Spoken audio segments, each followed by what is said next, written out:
Welcome to RelapsePreventionPlan.net's free online rehab lessons. We believe that it's never too late to learn to prevent relapse. Welcome to this presentation on commitments, monitoring, and rewards. Today you'll learn to define commitment and list two purposes of keeping commitments, to describe the purpose of monitoring and two ways to monitor progress, and to name two ways you can reward yourself for following through on commitments. So, what is a commitment? A commitment is a promise either to ourselves or others to deliver a specified result or behavior by a certain time for a certain period of time. A real commitment is a very firm decision. In Latin, to decide means to cut off. So think of a commitment as a choice to cut off other options and give all your effort to your chosen path.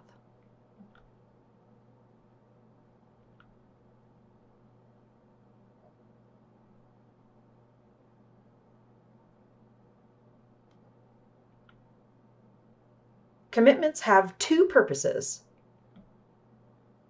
First, personal growth. And second, develop trust.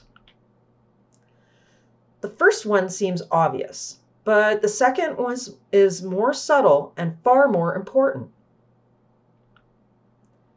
Use the first one, but guard and treasure the second like you would care for a small child. Commitments allow us to grow. We see where we are now. We visualize our desired destination. We mentally deal with the fear of the unknown by committing to a new path. We invest energy in preparing to meet our commitments and getting the necessary actions done. Our commitment gets us through those first steps in change before there is any feedback. Commitments bring order and purpose to our lives. Commitments build trust. The real power and value of commitments lies in the fact that making and fulfilling commitments is the only way to build trust between people.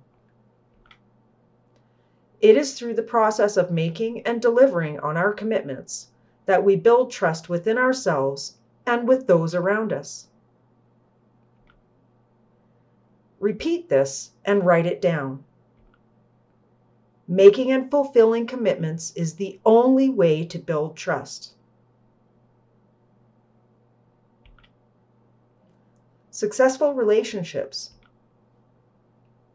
Relationships work when there is a high trust level.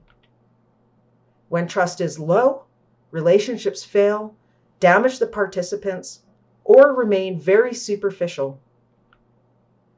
If the core relationships in your life are not working, it is because you or the other party are not honoring your commitments. In the most valued and beneficial relationships, both parties receive what they ultimately want.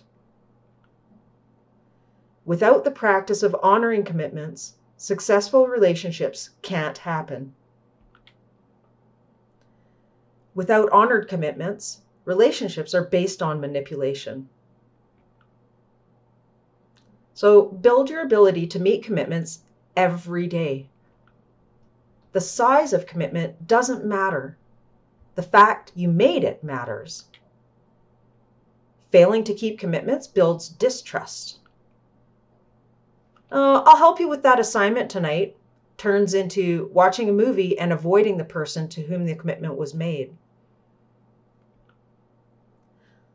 I'll pay you back that cigarette. Turns into never. I'll exercise every morning.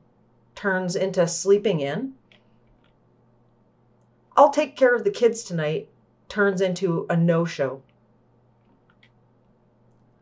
I'll honor our marriage. Turns into secret affairs. So spend your honor wisely.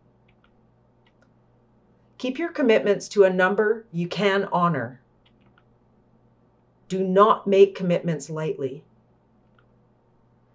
If you find you can't keep a specific commitment, honor it anyway through another route. You have been working to come up with meaningful goals and plans. Are you ready to commit? Are you ready to build back your trust in your relationship with yourself? How's this for honoring a commitment?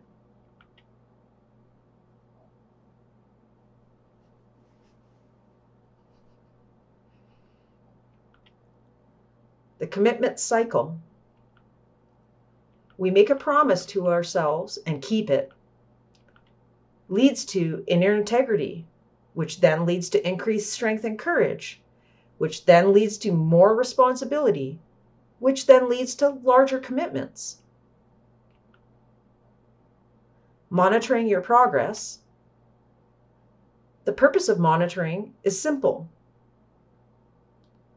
to correct your own efforts in both direction and intensity to ensure you arrive at your intended result at the right time. To give yourself motivation to meet your commitments and encouragement to continue. Monitoring too late is costly. If you are flying a plane from coast to coast, when would errors in direction be most costly to you? When you are 2,500 kilometers away from your destination? 500 away? 50 away? The farther you are away from your goal, the more costly errors and miscalculations will be, because you will end up farther off course. Monitor progress a lot in the beginning. When beginning a new goal or task, monitoring is far more important than when close to completion. For something important, both at the beginning and end of each day. Once a goal is well underway, a gradual transition to weekly monitoring may be okay. So for now, monitoring your changes in exercise, sleep, and diet should happen every day. Monitor progress against your written plans. The easiest method to monitor progress is to check off each time you meet the tasks and timelines in your written plan. This is the reason for breaking the steps down into several by-when dates. All the tasks and steps must be clearly written and dated, or you will get lost. Use tests and surveys to monitor progress. You can use formal tests or surveys to monitor progress towards health goals and learning goals. There are lots of examples in the book Feeling Good Handbook of self-assessment tools for mental health goals. The BMI or body mass index is one of many tools that can be used to measure progress towards physical health goals. Comparing your results over time on these types of tests will allow you to track your improvement and provide motivation to continue or to adjust your plan. Get an expert's opinion to monitor progress. Use a mentor or personal coach. An independent third-party opinion is very useful for an unbiased viewpoint. By meeting with someone weekly, it is much easier to stay focused, as most times you won't want to show up and say you did nothing. The monitoring cycle. Monitoring leads to changing and adapting our plans. Then when we monitor the new plans, which leads to more change. Through this cycle, we both achieve change and ensure we arrive at the targeted time. Managing slips and lapses. The best way to manage slips is not to have them. The best way not to have them is by finding your tipping point and having enough leverage to make a better decision each day. The best way to avoid slips is by having many coping skills and lots of positive reinforcements. A lapse can take the form of a single drug and alcohol use, a return to smoking by having a cigarette. A slip can be a missed commitment you may have made to others or yourself, such as missing an exercise session or skipping studying. But what if a lapse happens, it is what you do immediately after that will determine whether it becomes a learning tool or a step towards relapse. Get out your leverage list for your goals. Remember the reasons for achieving your goals and what will happen if you don't achieve your goals. Get out your list of cognitive distortions, and you can find those in the Feeling Good Handbook, and stop yourself from slipping back into any of these twisted patterns of thinking.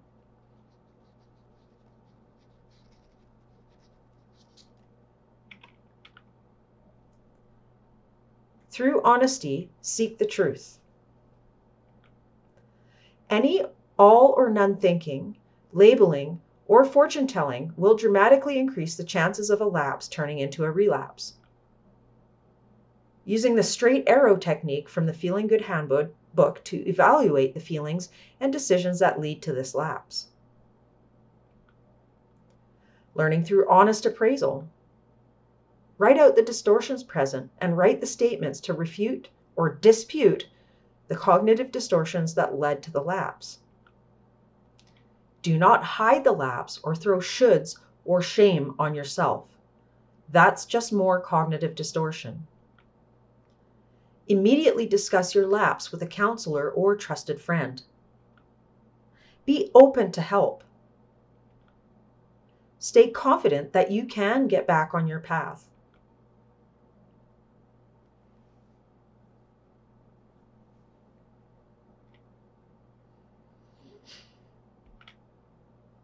Reward yourself to keep on track, but maybe not with dog cookies. Surprisingly, many people have trouble with the concept of rewarding their own efforts. The result is reward enough. I'm not some trained dog that needs a biscuit every time I do something right. That's so materialistic. Isn't that rather childish and simplistic? So why reward yourself? Those statements miss the reasons for a reward system. Firstly, it's a celebration. We celebrate weddings, grads, birthdays, and anniversaries. So achieving a worthy goal is like any other milestone in your life and deserves recognition. Reward yourself because it's fun. Sometimes, when dealing with the central issues of our lives, it just gets too serious. We need to lighten up a bit. It can support your goal. Maybe halfway to your fitness goal, you can splurge on a really great set of rollerblades, which can help you follow through to success, plus adds fun. But the most important reason, and the biggest and most valuable reason for a reward system is this. It provides a visual and permanent reminder that we have kept our promise, our commitment. Rewards are positive cues. It's easy to get caught up in all or nothing thinking, such as I either get the big prize or I fail. If you have a regular reward system for every time you follow through, you will build up a large inventory of successes and proof of your character. Then the next time your brain says, you always blow it, you can look around and have lots of immediate cues to show that just isn't true. When setting new goals, if you think you are dreaming up the impossible, it is your past rewards that will remind you of your many abilities and your track record in meeting commitments. Your reward system will say to you that your new dream or goal is possible. Giving rewards for the right thing. Most reward systems fail because of a simple error. People reward the result, not the behavior. It's a serious mistake. Create a reward system that rewards behavior first and then results. Start with the golden rule of rewards. Reward the behavior you want to have happen. So what's wrong with just rewarding the result? The result may be out of your control. Who gets hired for a new job you apply for is out of your control. Learning new skills and applying for that new job is under your control. The result may occur much later after the behavior. Weight loss is slow and doesn't appear quickly. The result may not be what you want. You get the new job and it doesn't turn out to be so great. You still need to recognize the courage and hard work it took for you to try something new. And there may never be a final result. If the goal is to be more honest in your life, there is no completion date. It continues the rest of your life. When could you celebrate? So reward the behavior you want to have happen. Whether you are dealing with your children, coworkers, partner, or yourself, the rule is the same. Reward the behavior you want to have happen. Reward early and don't expect perfection. So what behaviors support relapse prevention? What are the behaviors you want to cultivate for relapse prevention? Take a piece of paper and as we go through the following slides, list behaviors you might want to reward yourself for and then add some more. Morning meeting with yourself. Every morning for 15 minutes, read your life goals out loud. Then read your leverage statements like your values and life purpose. Confirm why your tipping point is so important to you. You follow it up with that day's to-do list. Giving regularly to a charity. Make a commitment to give away a small but regular portion of what you have and then keep your word. This is one of the fastest ways to rebuild the trust in yourself. Exercise every day. It can't be stressed enough. It's the best relapse prevention strategy and antidepressant available. Communicating with honesty. How about something like, for the past 4 months, I have told the total truth to myself and my trusted friends. Volunteering. Parting regularly with money is one thing, but making a commitment to consistently give of your time to other people is definitely a tipping point activity. So, decide on the real rewards. Take a piece of paper and make a list of tangible rewards to give yourself, such as books, especially hardcovers that you wouldn't splurge on otherwise, courses. If a particular course is a little out of reach, either time-wise or financially, save it for a reward. Pampering, massages or spa treatments, mini vacations, treating you and a friend to a weekend getaway. Collections, indulge your passion for collecting. If you like to collect a certain thing anyway, why not give your collection a special purpose? Concerts, try a symphony. You might be surprised. Live theater. Many small productions are put on by people living their dream. Cheering them on is a great way to reward yourself. But if it wasn't planned, it's not a reward. Like your goals, you must plan your rewards. If not, you can slip into impulse rewards, which don't help you keep your commitments. You've been working out and eating healthily for 10 days. You walk by an ice cream shop. You think, I've been so good, I'll reward myself with a treat. That's not a reward. It's sabotaging your goals. Take time to decide on rewards for each step of the way in advance. And document rewards so they become positive cues. Document each time you give yourself a reward. If it isn't permanent, it doesn't act as a reminder of how successful you really are. Going to a concert as a reward is great, but get a picture and a program. Build an achievement album or journal. Write about your victories and post them in your album. Stick in the photos and other mementos to make it real and permanent.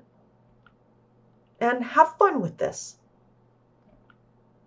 It's the easy part of this whole process. So to bring it all together, commitments are essential to your plan. Monitoring progress is essential to keeping yourself on track.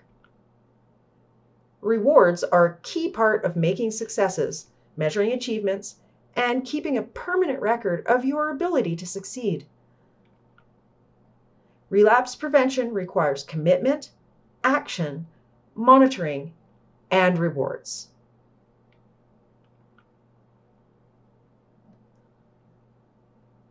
Here are the references for this presentation. So today, you learned to define commitment and list 2 purposes of keeping commitments. You describe the purpose of monitoring and 2 ways to monitor progress. And you can name 2 ways you can reward yourself for following through on commitments. Don't forget, read and complete Chapter 14 in our free workbook, Make Your Last, Relapse the Last, to finish off the work in this chapter.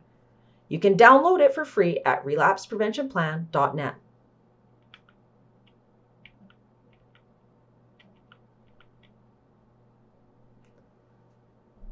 Remember, this video is not a substitute for proper medical care and consultation with your physician. Don't ignore professional advice or delay seeking treatment based on the information in this video or on this YouTube channel. Thank you for joining us. You can do it. We believe in you, so don't give up.